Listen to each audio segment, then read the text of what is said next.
Hi weavers, welcome back to our channel Latika stories. మీకు నా story నచ్చినట్లయితే ప్లీజ్ లైక్ చేయండి, షేర్ చేయండి, సబ్స్క్రైబ్ చేయండి. ఎవరైనా మన ఛానల్ని ఫస్ట్ టైం చూస్తున్నట్లయితే please do like, share and subscribe. Videos చూసి వెళ్ళిపోకుండా స్టోరీ నచ్చితే సబ్స్క్రైబ్ చేసి వెళ్ళండి. ఇదొకటి నా తరపు నుంచి రిక్వెస్ట్. అనిత ఆలోచనలన్నీ ప్రస్తుతం తన కెరీర్ మీదే ఉన్నాయి. కారణం గతంలో జరిగిన ఒక చేదు అనుభవం వల్ల. తను జీవితంలో ఏం కోల్పోయిందో అని తెలుసుకుంది. ఒకప్పుడు కెరీర్ కంటే ప్రేమే ఎక్కువ అనుకొని ప్రేమ కోసమే జీవించింది. కానీ ఇప్పుడు తనకి తన జీవితం ఏంటో, జీవితం విలువ ఏంటో అర్థమవుతుంది. ఎంత భార్యాభర్తలైనా అందరికీ కోపతాపాలు వచ్చేది డబ్బు దగ్గరే. కెరీర్ విలువ తెలిసింది కదా అని తన భర్తను వదిలి ఏమీ సంతోషంగా ఉండడం లేదు. తన భర్తలో మార్పు కోసం మాత్రమే ఎదురు చూస్తుంది. ఇప్పటికీ అనిత ప్రాణం సిద్ధార్థ్. గతంలో సిద్ధార్థ్ అనిత ప్రేమించి పెళ్లి చేసుకున్నారు. కొన్ని రోజులు బాగానే ఉన్నారు. కానీ రోజులు గడుస్తున్న కొద్దీ ఇద్దరి మధ్య గొడవలు మొదలయ్యాయి. కారణం ఉండేది కాదు, కానీ మనస్పర్ధలు. ఒకరోజు అనిత ఈ గొడవలు భరించలేక సిద్ధార్థ్తో మాట్లాడాలని డిసైడ్ అయింది.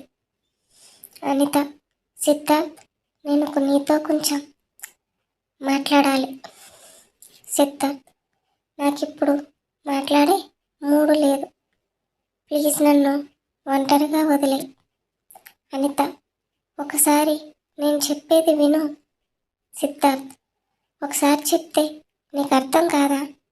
ఎందుకు నన్ను విసిగిస్తున్నావు? నువ్వు వెళ్ళు ముందు ఇక్కడి నుంచి. అనిత, మనం కలిసి భోజనం చేసి ఎన్ని రోజులవుతుందో నీకు అర్థమవుతుందా? సిద్ధార్థ్, ఎందుకు ఇలా ఇంత రూడ్గా ప్రవర్తిస్తున్నావు? చాలా బాధ పెడుతున్నావు సిద్ధార్థ్ నన్ను. దానికి సిద్ధార్థ్, నా సమస్యలు నాకున్నాయి, ముందు వెళ్ళిక్కడి నుంచి. అనిత తన మనసులో మాట చెప్పలేకపోతుంది.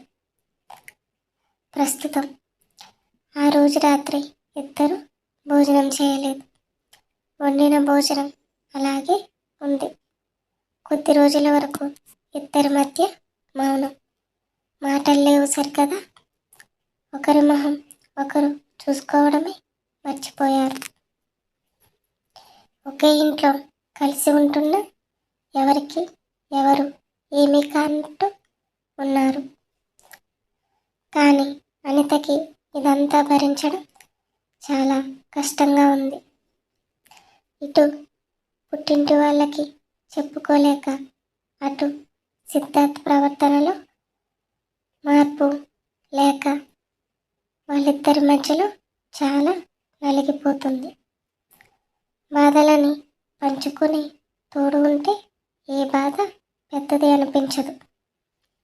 ఆ తోడు నీడ లేకపోతే ప్రతి అమ్మాయి జీవితం నరకమవుతుంది.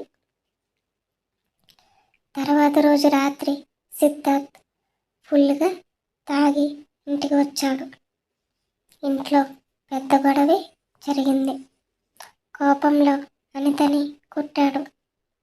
దెబ్బకి తను కింద పడిపోయింది.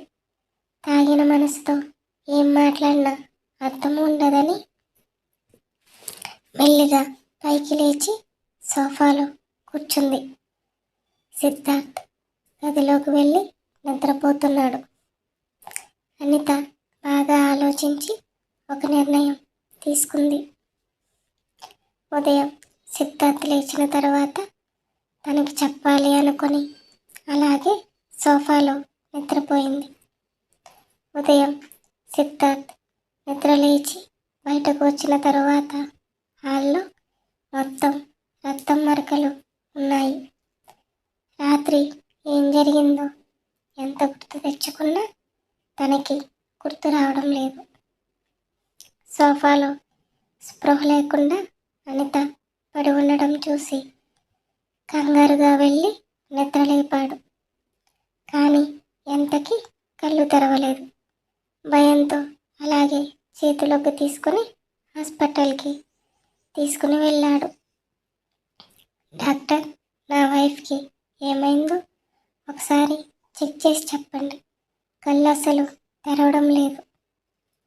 వెంటనే ఎమర్జెన్సీ వార్డ్కి తీసుకుని వెళ్ళారు. బయట కంగారుగా ఎదురు చూస్తూ ఉన్నాడు సిద్ధార్థ్. కాసేపు తరువాత డాక్టర్ బయటకు వచ్చి, సారీ మిస్టర్, తనకి అబార్షన్ అయింది.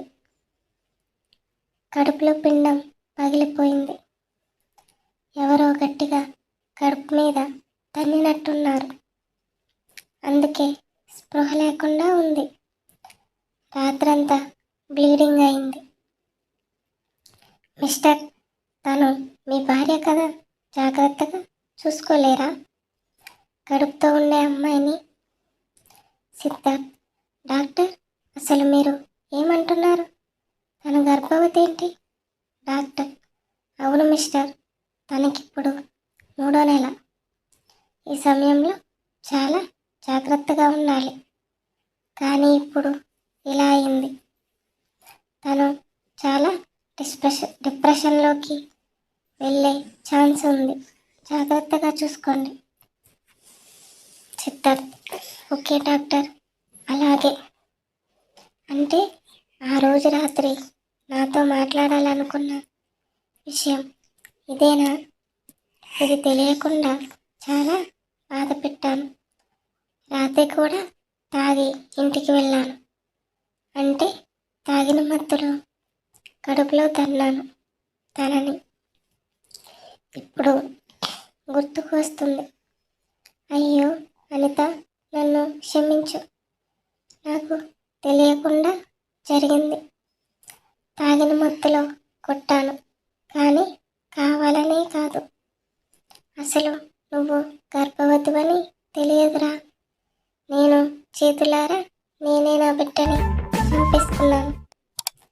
ఏదో కోపంలో ఉండి రోజు నీతో గొడవ పడుతున్నాను. ఆఫీస్ టెన్షన్స్ ఇంటివరకు తేవడం నా తప్పు. నన్ను క్షమించురా. కాసేపటి తరువాత అనితకి మెలకు వచ్చింది. సిద్ధార్థ్కి తనని చూడటానికి కూడా మొహం రావడం లేదు. ధైర్యం చేసి దగ్గరకు వెళ్ళి, ఇప్పుడు ఎలా ఉంది అను అన్నాడు. అనిత, ఎప్పుడు ప్రేమించేప్పుడు ప్రేమగా పిలిచేవాడు, మళ్ళీ ఇప్పుడు ఇలా ఎందుకు నటిస్తున్నారు సిద్ధార్థ్? ఇప్పుడు సిద్ధార్థ్, నన్ను క్షమించాను ప్లీజ్. ఆ రోజు రాత్రి ఎంతో ఆశగా ఎదురు చూశాను మీకు ఆ విషయం చెప్పాలని. కానీ ఇప్పుడు మీరు నా మాట వినిందే లేదు. అసలు కోపంతో ఏం సాధిస్తావు సిద్ధార్థ్? ఈరోజు మీ కారణంగా నా బిడ్డను కోల్పోయాను. నిన్న రాత్రి మీరు ఎలా ప్రవర్తించారో మీకు అసలు గుర్తుందా? తాగిన మత్తులో ఇష్టం వచ్చినట్లు తిట్టారు, కొట్టారు, కడుపులో తన్నారు. రాత్రంతా నరకం చూశాను. మీకు అసలు మెలకువే రాలేదు. సిద్ధార్థ్, ఇంకెప్పుడు ఇలా జరగదురా ప్లీజ్, నన్ను క్షమించు. అనిత, అనిత, వద్దు సిద్ధార్థ్, మీ నాటకాలు ఇంకా చాలు. నేను మిమ్మల్ని ఇంకా భరించలేను. మీలో మార్పు వస్తుందని చాలా ఆశగా ఎదురు చూశాను, కానీ లాభం లేదు అని నాకు అర్థమైంది. నేను బెంగళూరులో జాబ్ చూసుకున్నాను. 2 రోజుల్లో నా ప్రయాణం. మన ప్రయాణం అనేది ఇంకా ఉండదేమో. సిద్ధార్థ్, ఎందుకు అనిత అలా మాట్లాడుతావు? తప్పయింది. ఈ ఒక్కసారికి నన్ను మన్నించు ప్లీజ్ అనిత. అనిత, ఎన్ని విషయాల్లో మన్నించాలి సిద్ధార్థ్? చెప్పు. పెళ్ళికి ముందు ఉన్న ప్రేమ ఇప్పుడుందా? ఇంటికి ఎప్పుడైనా సరైన సమయానికి వచ్చావా? నన్ను ఎక్కడికైనా బయటకు తీసుకుని వెళ్ళావా? వచ్చినా నాతో ప్రేమగా మాట్లాడి ఎన్ని రోజులు అవుతుంది? నేను మనిషినే కదా, నాకు నా భర్తతో సంతోషంగా ఉండాలి అనిపిస్తుంది కదా. ఇప్పుడు చూడు, ఇంట్లో ఒక ఖైదీలా ఆ 4 గోడల మధ్య నలిగిపోతున్నాను.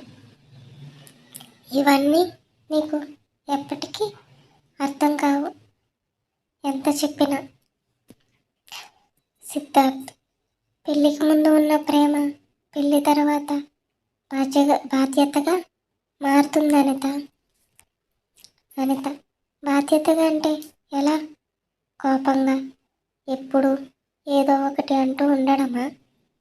అసలు మీరు నా భర్తేనా అనే ఫీలింగ్ కూడా రావడం లేదు. సిద్ధార్థ్, ఏం మాట్లాడాలన్నా భయం, ఏది అడగాలన్నా భయం. భర్త అంటే భయం ఉండాలి, కానీ మాట్లాడడానికి కూడా భయపడే అంత భయం అంటే ఇంకేమనుకోవాలి చెప్పండి సిద్ధార్థ్. దానికి సిద్ధార్థ్, జరిగిపోయిన దాని గురించి ఇప్పుడు ఎందుకు అనిత? అనిత, జరిగిపోయిందా? మీకు అర్థమవుతుందా సిద్ధార్థ్? మీ వల్ల నా కడుపులో బిడ్డ చనిపోయింది. మీకు అసలు బాధ అనిపించడం లేదా సిద్ధార్థ్? బాధ లేకుండా ఎలా ఉంటుంది అనిత? తాగిన మత్తులో నిన్ను చాలా బాధ పెట్టాను. ఇక నుంచి కొత్త జీవితం మొదలు పెడదాము. అనిత, హహ, నీలాగా నేను రాకనుకో విధంగా ఉండలేను. 2 రోజుల్లో నా ప్రయాణం. సిద్ధార్థ్, అంటే నన్ను వదిలి పెట్టాలని నిర్ణయం తీసుకున్నావా? అనిత, నేను మీకు ఇంట్లో ఉన్న లేనట్టే కదా సిద్ధార్థ్. ఇంట్లో ఉండే వస్తువులు ఎలాగో నేను కూడా అంతే కదా. నాకు ఒక మనసుందని, అది మీ ప్రేమ కోరుకుంటుందని మీకెప్పుడూ అనిపించలేదు. కారణం, నేను సంపాదన లేకుండా ఇంట్లోనే ఉంటున్నాను కదా, అందుకే ఏమో. సిద్ధార్థ్, ఎందుకనిత అలా అంటావు? అనిత, నిజమే కదా, అదే సంపాదన ఉంటే మీరు నన్ను ఎంత ప్రేమగా చూసుకునేవారో కదా, అందుకే ఈ నిర్ణయం తీసుకున్నానండి. జాబ్ చేయాలని. సిద్ధార్థ్, ఈ సమయంలో ఉద్యోగం అవసరమా? అనిత, ముందు ఆరోగ్యం జాగ్రత్తగా చూసుకోవాలి కదా. అనిత, ఒక్కోసారి నేను బ్రతికి ఉండడమే మీకు ఇష్టం ఉండదు అనిపిస్తుంది. అలాంటిది మీరు నా ఆరోగ్యం గురించి ఆలోచించడం? సిద్ధార్థ్, నీ ఇష్టం అనిత. ఇంకా నేనెన్ని చెప్పినా నా మాట వినవని అర్థమైంది. అనిత, నేను కాసేపు నిద్రపోవాలి, మీరు వెళ్ళండి. ఇంటికి నేను డిశ్చార్జ్ అయ్యి వస్తాను. సిద్ధార్థ్, సరే అనిత, పడుకో, నేను బయట వెయిట్ చేస్తాను. అనిత, అవసరం లేదు, మీరు వెళ్ళండి. సిద్ధార్థ్ ఆ రూమ్ బయటే నిద్రపోతున్నాడు. అనితను తర్వాత డిశ్చార్జ్ చేస్తారు, కలిసే ఇంటికి వెళ్తారు. కానీ అనిత సిద్ధార్థ్తో ఏమీ మాట్లాడలేదు. చాలా డల్గా మూడీగా ఉంటుంది. అంతే కదా, ఒక అమ్మాయి పెళ్లి తర్వాత అమ్మగా మారడానికి చాలా ఎదురు చూస్తుంది. కానీ ఆ ఎదురు చూపు తన భర్త వల్లే ఆగిపోయిందంటే భరించడం చాలా కష్టం. తన బేబీ మీద తను పెట్టుకున్న ఆశలు అడి ఆశలైపోయేసరికి చాలా కృంగిపోయింది. 2 రోజుల తర్వాత తన ప్రయాణం బెంగళూరుకి. సిద్ధార్థ్ వద్దు అంటున్నా వినడం లేదు అనిత. రాత్రి బస్కి తన ప్రయాణం. సిద్ధార్థ్కి ఇప్పుడు బాధ కలుగుతుంది తను దూరం అవుతుంటే. ప్రయాణం మొదలవడానికి ఇంకో గంట సమయం ఉంది. సిద్ధార్థ్, అనిత కలిసి భోజనం చేస్తాం రా. వద్దు అనలేక చివరిసారి కాబట్టి తింటుంది. తినడం అయిన తర్వాత తన లగేజ్ తీసుకుని క్యాబ్ బుక్ చేస్తుంది. సిద్ధార్థ్, డ్రాప్ చేస్తాను. అనిత వద్దంటుంది. అనిత, నువ్వు వెళ్ళడం నాకు అసలు ఇష్టం లేదు. ప్లీజ్ ఉండిపో. నేను ఉంటే మీకు సంతోషం ఉండదు. మీరు హ్యాపీగా ఉండండి. మిమ్మల్ని అడిగేవారు ఇంకా లేరు. నేను బయలుదేరుతున్నాను. జాగ్రత్త. బాయ్. అనితను ఇన్ని రోజులు చాలా లైట్ తీసుకున్న మనసులోని బాధ కన్నీళ్ళ రూపంలో బయటకు వస్తుంది. వెంటనే అనితకి మెసేజ్ చేస్తాడు Siddharth. I love you Anitha. వెంటనే సిద్ధార్థ్ ఫోన్ ఆఫ్ అవుతుంది, ఛార్జింగ్ లేకపోవడం వల్ల. Anitha good night. బస్సులో వెళ్తూ చాలా బాధపడుతుంది. కొన్ని గొడవలు వచ్చినా కలిసి ఉన్నారు, కానీ ఎప్పుడు ఇలా దూరం అవ్వలేదు. కానీ ఈరోజు ఆ దూరం చాలా పెరిగింది. అప్పుడే సమయానికి తగిన పాట బస్సులో వస్తుంది. పాట పూర్తయ్యేలోపు తన కంట్లో కన్నీళ్ళు నిండిపోయాయి. కొన్నిసార్లు మార్పు రావాలంటే దూరం తప్పదు. Siddharth, I miss you. Charger కోసం వెతుకుతున్న సిద్ధార్థ్కి అనిత డైరీ దొరుకుతుంది. Siddharth, love Anitha. Anitha, I love you so much Siddharth. అది చూడడం సిద్ధార్థ్ కళ్ళల్లో నీళ్లు తిరుగుతాయి. సిద్ధార్థ్, నేనంటే మీకు ప్రేమ అనుకున్నాను, కానీ భారమని పెళ్ళైన తరువాత అర్థమైంది. ఇంట్లో ఒక్కదాన్ని నరకం చూస్తున్నాను. ఏ అర్ధరాత్రి ఇంటికి వస్తావు? నీకోసం ఎదురు చూసే మనిషి ఒకరున్నారనే విషయమే మీకు గుర్తున్నదు. ఆ ఒంటరితనం ఎలా ఉంటుందో చూశాను. నేను చాలా బాధపడ్డాను. మీరు ఏ రోజు నాతో ప్రేమగా మాట్లాడింది లేదు, నా బాగోగులు అడిగింది లేదు. ఇంట్లో వస్తువులు ఎలాగో నేను అలాగే అనే ఒక ఫీలింగ్లో ఉన్నారు. ఇప్పుడు నేను వెళ్ళకపోతే మీ దగ్గర ఇంకా చాలా చులకనవ్వడం నాకు ఇష్టం లేదు. మీ దృష్టిలో సంపాదన ఉంటేనే మనిషిని అర్థమైంది.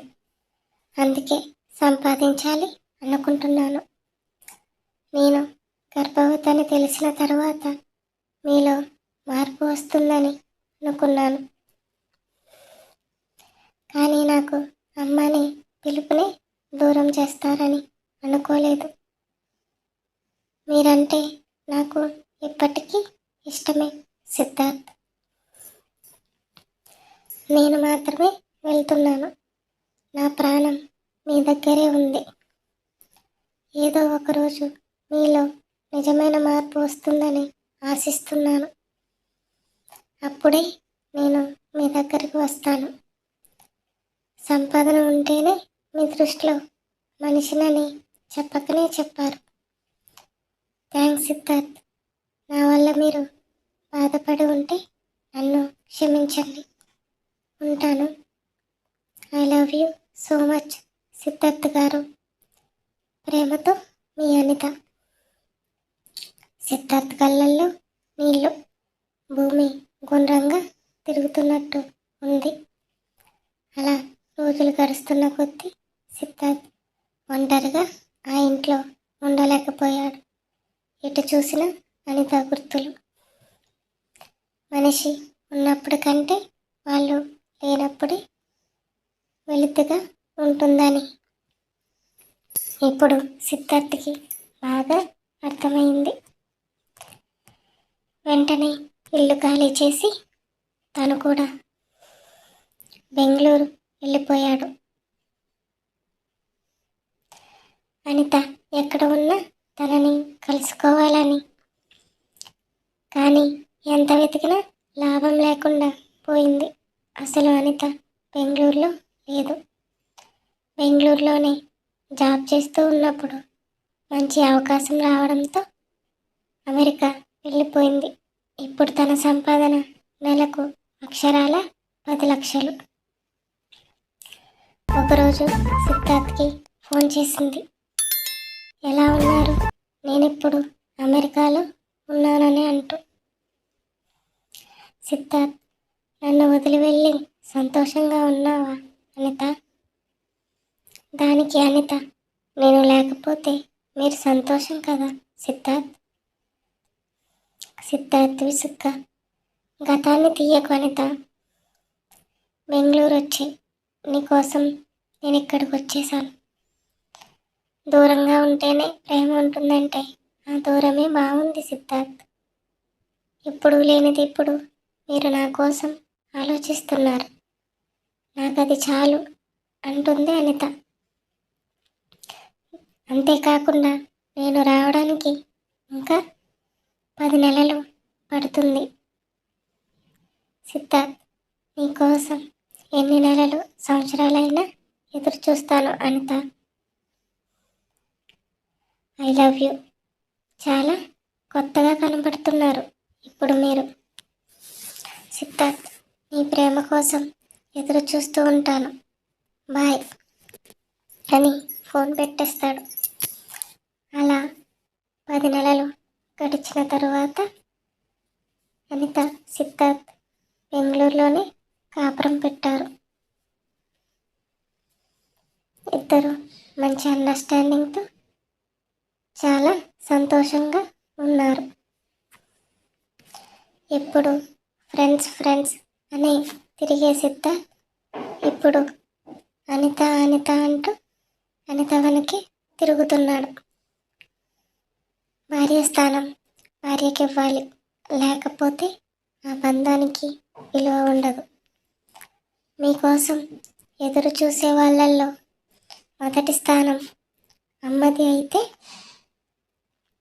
పెళ్లి తర్వాత ఆ స్థానం భార్యది. ఎవరి విలువ వారికి తప్పకుండా ఇవ్వాలి. శుభం. Thanks for watching.